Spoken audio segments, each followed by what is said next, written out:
Assalamualaikum warahmatullahi wabarakatuh. Jumpa kembali dengan channel 7 Terbaik, channel yang akan membahas berbagai macam topik yang sesuai yang kita ketahui, untuk berbagi dengan sobat-sobat semuanya. Pada kesempatan kali ini, kita akan bahas film horor terbaru dari Netflix di penghujung tahun 2020 ini, dan datang dari negeri matador Spanyol, yaitu Don't Listen atau Voices versi Spanyolnya. Don't Listen atau Voices versi Spanyolnya adalah film thriller horor psikologis yang berbahasa Spanyol yang rilis pertama kalinya di negeri Spanyol pada tanggal 24 Juli 2020 dan mulai ditayangkan serentak di seluruh bioskop dunia pada tanggal 27 November 2020 kemarin. Berarti film ini masih baru banget ya guys. Masih anget-angetnya.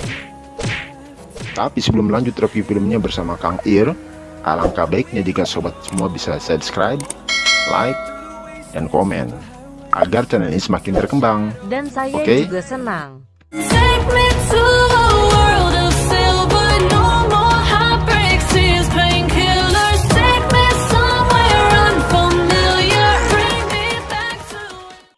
Don't Listen adalah film horor besutan sutradara muda asal Spanyol Angel Gomez Hernandez. Yang mana Mas Gomez ini biasanya dikenal sebagai sutradara dan skenario untuk film-film pendek, iklan, atau video musik. Sebagai sutradara yang terbilang baru dalam ranah film horor ini, Gomez ini cukup mengesankan. Terbukti, IMDb sendiri sudah memberikan nilai 6,2 dari 10 untuk film Don't Listen. Dan situs pengkritik film tersohor Rotten Tomatoes mengupload Don't Listen dengan skor 60 dari 100 padahal baru seminggu penayangannya loh. Cukup mengesankan untuk gerakan baru dari seorang Gomez. Adapun deretan aktor dan artis yang bermain di film ini diantaranya Rodolfo Sancho, Ana Fernandez, Ramon Barea, Belen Fabra, Lucas Blas. Terkhusus untuk aktor Rodolfo Sancho, ini termasuk aktor film kawakan. Dia sudah tampil di TV dari tahun 1983, dan juga Ana Fernandez pernah mendapatkan penghargaan sebagai artis terbaik pada acara teater di televisi. Don't Listen sudah cukup lengkap memiliki konten sebagai sebuah film horor, pure supernatural yang mainstream. Secara umum, biasanya konten yang menghiasi film horor itu selalu ada 7 hal ini ya guys. Di antaranya, rumah besar yang tingkat yang kumuh, usam dan tidak terurus, lingkungan yang hening, sepi dan selalu ada hutan, musik yang menakutkan dan berdecit secara acak tak beraturan, ada binatang aneh yang kadang-kadang suka tidak masuk akal pergerakannya atau kehadirannya, keluarga yang dingin atau salah satu anggota keluarganya ada yang nyeramin sikapnya, selalu ada penampakan darah ataupun sesuatu yang menyakiti fisik, dan yang terakhir dan yang biasanya selalu ada pada film horor adalah ada si hantunya sendiri guys. Bikin kaget aja. Kalau di Indonesia kita selalu akrab dengan Mbak Kukun atau Jangan lupain Mbah Google. Mas Pocong ataupun Mbak Genderuwo. Tapi kalau di barat biasanya sih yang berbau kucel ya, borokan dan sangar gitu, seperti para korban penyakit lepra atau orang inkuisi suci yang dibunuh massal. Baik, untuk sinopsisnya, film Don't Listen diceritakan adalah pasangan suami istri Daniel dan Sarah pindah ke hunian baru bersama putra tunggal mereka, Eric, yang baru berusia 8 tahun. Mereka adalah pebisnis properti, sebuah rumah bekas di tepian kota yang sepi, terpencil, dan terbengkalai dengan memiliki kolam renang yang kecil yang kotor. Mereka beli rumah tersebut, mereka perbaiki, kemudian diperbagus sambil mereka huni sendiri. Dan ketika sudah layak, mereka akan jual dengan harga yang tinggi. Itu semua untuk merancang ulang restoran keluarganya. Pada awal mereka tempati sih baik-baik saja ya guys. Namun keanehan mulai muncul nih setelah si Eric selalu mendengar bisikan-bisikan aneh. Terkhusus alat walkie-talkie-nya itu selalu memberikan info yang aneh dan membingungkan guys. Sampai pada akhirnya dokter psikologi Eric mati dalam perjalanan ketika pulang dari rumah Eric hanya gara-gara seekor lalat misterius. Itu lalat bisa masuk ke dalam mobil dan tidak diketahui oleh si dokter itu. Luar biasa guys. Luar biasa. Keanehan-keanehan lainnya mulai bermunculan. Dari mulai bola yang sering jatuh ke kolam ya, pintu kolam yang sering terbuka padahal sudah terkunci, sampai Eric ditempatkan pada suatu malam dengan kemunculan perdana sang nenek hantu budugan ini. Wow, keren. Kamu bikin kaget lagi. Bisikan misterius terus terjadi sehingga menimbulkan kesalahpahaman antara Eric dan bapaknya. Eric dikeluarkan dari sekolahnya karena sikapnya pun sering menunjukkan keanehan ketika di sekolah. Daniel agak kecewa hingga suatu malam Daniel terbangun dan dikagetkan dengan kematian Eric di kolam renang yang dalam keadaan menggenaskan. Daniel dan Sarah shock berat. Dalam rangka menghilangkan duka kesedihan, Sarah pindah ke rumah orang tuanya, walaupun Daniel bersikeras untuk tetap tinggal di rumah tua itu. Dalam kesendiriannya di rumah tua itu, Daniel mulai merasakan berbagai hawa-hawa aneh. Yang paling aneh nih guys, adalah pesan suara yang ia rekam via HP, tapi Hola, cariño. jadi terdengar aneh bagi yang mendengarnya, dalam hal ini Sarah, istrinya sendiri. Daniel mulai keheranan. Daniel kemudian bertemu German Redondo, seorang penulis sekaligus penyelidik supernatural yang menulis buku dengan tema mistis yang sama persis apa yang dibahas di buku itu, sesuai dengan yang baru saja ia alami. Daniel tertarik dan Daniel minta German bantu menyelidiki kejadian aneh yang ia alami di rumah tuanya itu. Tadinya si Jerman menolaknya, tapi Daniel meyakinkan jika rumah tuanya itu ada sesuatu nih. Jerman menyanggupinya, lalu menyelidiki melalui fenomena gelombang suara di rumah Daniel. Jerman begadang bersama anaknya untuk menelusuri ada apa di rumah Daniel ini. Jerman pun menganalisa pesan dari Daniel yang memunculkan suara Eric. Jerman baru yakin jika di rumah Daniel memang menyeramkan dan ada kekuatan mistis yang jahat.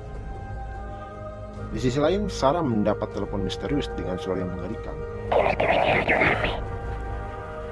Ia juga mendengar suara Eric dalam telepon tersebut. Sosok yang menelponnya memaksa Sarah untuk kembali ke rumah itu dan menelusuri sesuatu yang ada di rumah tua itu, hingga akhirnya Sarah tiba-tiba tewas gantung diri secara misterius. Lagi-lagi kematian itu selalu ikut menimbrungnya seekor lalat. Daniel semakin shock. Jerman dan Ruth semakin bersemangat dalam menyelidiki rumah tua itu. Sampai akhirnya Ruth ketakutan saat menemukan fakta rumah tersebut ternyata tempat persembahan sesat para penyihir 300 tahun yang lalu. Rumah itu adalah tempat para penyihir disiksa, dikutuk, lalu dibunuh dengan sadis. Rahasia misteriusnya rumah itu ada pada ruang tertutup yang selalu dikerumunin lalat, dan dari awal Daniel pun sudah curiga dengan ruangan tertutup tersebut. Daniel, Jerman, dan Ruth bertaruh nyawa dan pertumpahan darah demi menghancurkan rumah tersebut. Sampai akhir ending film sungguh sangat menggenaskan dan miris hati guys. Kita akan review tentang film Dual Listen ini. Kalian jangan kemana-mana, tetap di 7 terbaik. Kita akan review tentang film Dual Listen ini. 7 hal terbaik dalam film Dual Listen ini adalah fakta-fakta yang tidak terbantahkan. Sutradara Angel Gomez Hernandez sudah mulai membangun ketegangan film ini sejak kita tiba di sebuah rumah yang tampak tidak terurus. Scan awal yang menampakkan kolam kotor tidak terurus. Bola merah Eric yang mengambang di kolam keruh disertai dengan musik dan alunan kamera yang perlahan menakutkan, memunculkan perasaan takut buat para penontonnya. Number 2. Terus terang, saya melihat film ini hampir mirip alias serupa, tapi tak sama dengan film The Conjuring yang dibuat oleh James Wan. Hanya saja alur penokohannya sedikit diubah. Atau film The Amityville Horror, aduh sampai saya salah ngomong nih. Atau film yang lebih berat lagi seperti The Babadook dan Hereditary. Ritme horornya hampir mirip juga dengan Insidious ya, karya James Wan. Jump scare dan gaya nakut-nakutinnya ala James Wan sangat khusus itu banyak tidur di film ini ya. Number 3. Sutradara Angel Gomez Hernandez melakukan cukup banyak hal untuk memberikan kualitas yang tetap terjaga dari awal hingga akhir. Kadang-kadang film horor itu memiliki kecenderungan untuk kehilangan keefektifannya selama babak ketiga, terutama setelah sang tokoh antagonisnya terungkap. Nah, film ini berusaha keras untuk menjaga agar ketakutan itu terus berlanjut dengan ritme yang seimbang hingga akhir dan tidak terkesan untuk mengada-ngada. Number 4. Film ini memiliki kekurangan dalam pengembangan karakter sang tokohnya. Kita tidak begitu mendalam bisa mengenal karakter tokohnya, tapi kita lihat para pemain sudah melakukannya dengan sangat baik, walaupun sebenarnya ada celah yang bisa ditingkatkan kualitasnya dengan pendalaman karakter. Walaupun memang sebenarnya kita juga nggak mau kenal banget sih dengan karakter, ngapain juga sih kenal-kenal dekat dengan karakter. Mending kenalan aja sama aku. Number 5. Nah, cerita tokoh ini di film ini menyiratkan keputusasaan. Cerita tokoh di film ini menyiratkan keputusasaan, tetapi emosi yang diperlihatkan tidak cukup diterjemahkan ke dalam para pemain utamanya. Namun, sutradara sudah berusaha keras dengan menciptakan suasana kengerian itu dengan atmosfer lingkungan yang dark dan musik yang abstrak. Number 6. Beberapa tokoh pendukung tidak digambarkan secara utuh. Selayaknya penghias film, mereka hanya menunjukkan bahwa cerita ini ada sesuatu yang menyeramkan. Number 7. Ending yang tidak terduga sekaligus terlalu dipaksakan. Ketika tokoh antagonis dalam hal ini hantu sang penyihir tadi dibinasakan, kenapa pengaruh jahatnya masih bergentayangan dan membuat ending tampak tragis dan ironi dengan kematian si Daniel. Buktinya si hantu itu masih punya pengaruh loh, walaupun pada akhir film ya. Ini luar biasa aneh nih. Oke, untuk secara keseluruhan film ini cukup baik dan penilaian saya untuk film ini adalah 75 dari 100. Oke, sekian review dari sinopsis kali ini. Kita berjumpa kembali di sinopsis film lainnya, dan jangan lupa subscribe, like, dan komen untuk kemajuan channel saya ini. Oke, terima kasih dan wassalamualaikum warahmatullahi wabarakatuh.